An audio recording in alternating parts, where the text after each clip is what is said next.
Assalamualaikum warahmatullahi wabarakatuh. Di sini saya akan menerangkan materi yang belum sempat saya jelaskan di kelas, yaitu tentang kalor dan rampatan kalor. Perlu saya sampaikan juga, di sini saya tidak menjelaskan keseluruhan materi tentang kalor dan rampatan kalor.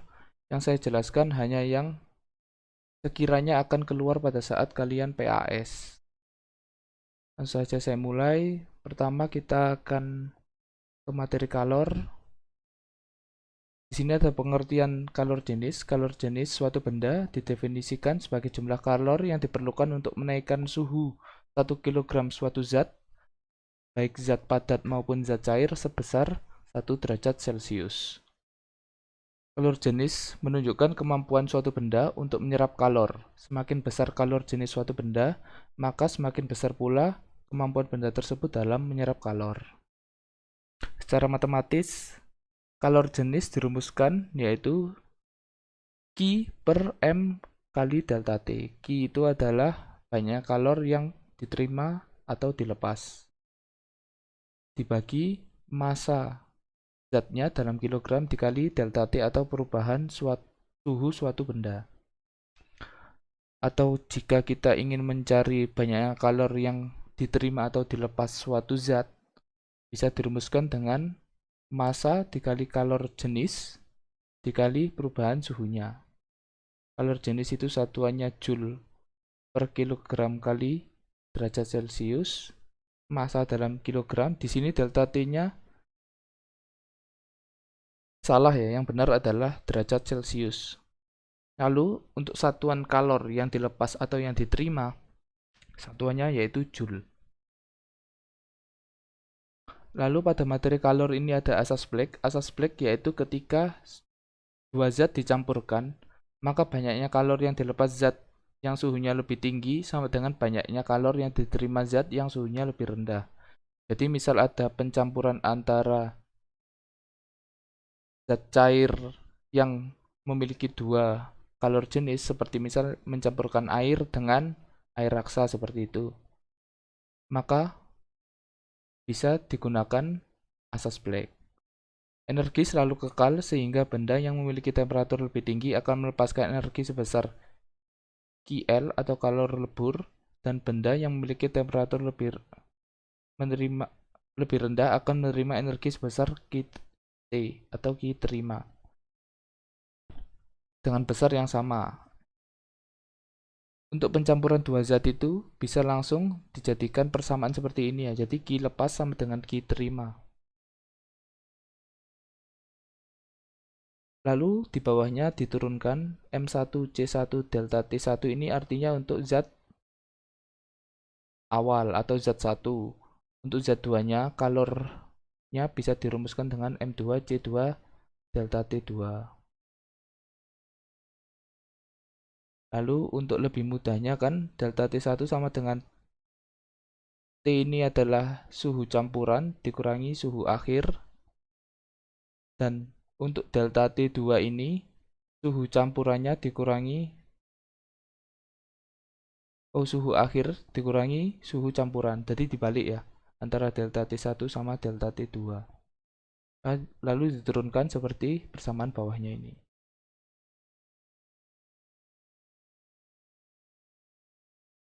Lalu pada materi kalor ini adalah materi pemuaian, yaitu submaterinya maksudnya ya, pemuaian ini. Untuk pemuaian yang saya terangkan hanya zat padat saja karena yang kebanyakan muncul di soal itu adalah pemuaian zat padat. Yang pertama, pemuaian zat padat itu perlu saya sampaikan, untuk pemuaian zat padat dibagi menjadi 3, yaitu pemuaian panjang, pemuaian luas, sama pemuaian volume. Untuk pemuaian panjang sendiri secara matematis dirumuskan LT sama dengan L0 ditambah alfa dikali L0 dikali delta T. LT ini adalah panjang benda setelah dipanaskan. Lalu untuk L0 ini adalah panjang awal benda atau panjang mula-mula. Lalu alfa itu adalah koefisien muai panjang yang biasanya sudah diketahui di soal atau kita bisa mencarinya dengan rumus seperti di samping ini, yaitu alfa sama dengan delta L dibagi L dikali delta T. Delta L itu adalah perubahan panjangnya, lalu L itu adalah panjang mula-mula dikali delta T atau perubahan suhu. Untuk pemuaian luas, sebenarnya ketiga pemuaian itu rumusnya sama. Bisa dilihat, ini adalah rumus dari pemuaian luas, yaitu AT atau luas setelah dipanaskan sama dengan A0 atau luas mula-mula dikali 1 ditambah 2 kali alfa dikali delta T.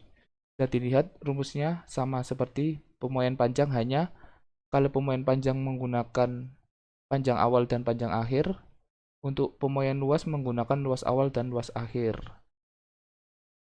Bisa dilihat di keterangannya untuk beta. Beta atau koefisien muai luas itu besarnya 2 kali alfa.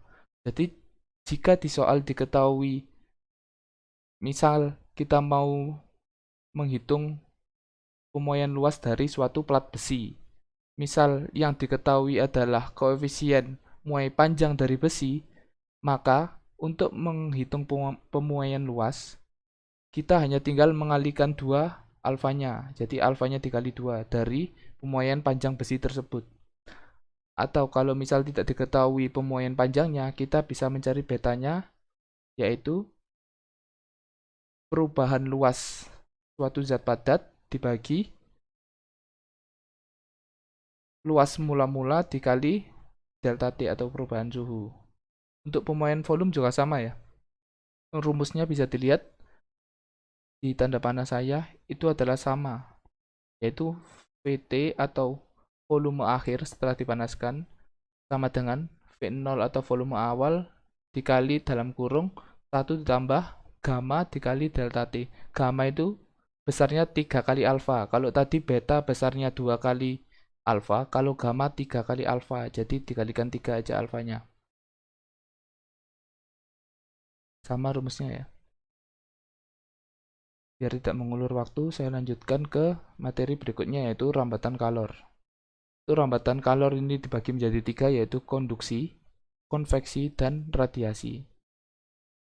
Untuk konduksi sendiri, yaitu peristiwa perpindahan kalor melalui suatu zat tanpa disertai dengan perpindahan partikel-partikelnya. Jumlah kalor yang dipindahkan per satuan waktu secara matematis dituliskan Q per delta T sama dengan H, itu yaitu jumlah kalor yang merambat tiap satuan waktu, sama dengan K kali atau koefisien konduksi termal dikali A luas penampang batang dikali delta T per L atau perubahan suhu dibagi panjang batangnya.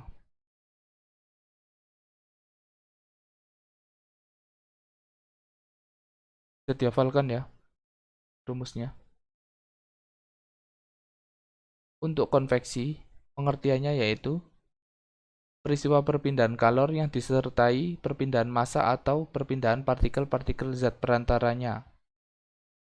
Laju kalor secara konveksi secara matematis dapat dirumuskan H atau laju perpindahan kalor sama dengan H kecil. Untuk laju perpindahan kalor lambangnya H besar ya. Sama dengan H kecil atau koefisien konveksi termal dikali luas permukaan bendanya dikali delta T atau perubahan suhu. Perubahan suhunya ini salah ya, yang benar dalam derajat Celcius. Untuk radiasi,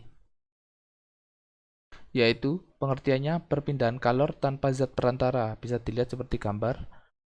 Misal kita menghangatkan tangan kita di dekat api, itu terjadi peristiwa radiasi. Rumusnya yaitu delta Q per delta T atau kalor per perubahan waktu.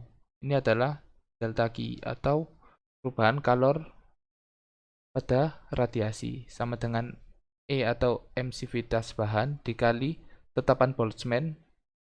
Angkanya tetap ya seperti ini. Tetapannya biasanya di soal sudah diketahui, jadi kalian tidak perlu menghafalnya. Dikali A atau luas penampang benda dikali T pangkat 4. Terima kasih, sekian dari saya. Semoga kalian bisa mengerjakan soal PAS-nya dengan lancar. Terima kasih atas perhatiannya. Wassalamualaikum warahmatullahi wabarakatuh.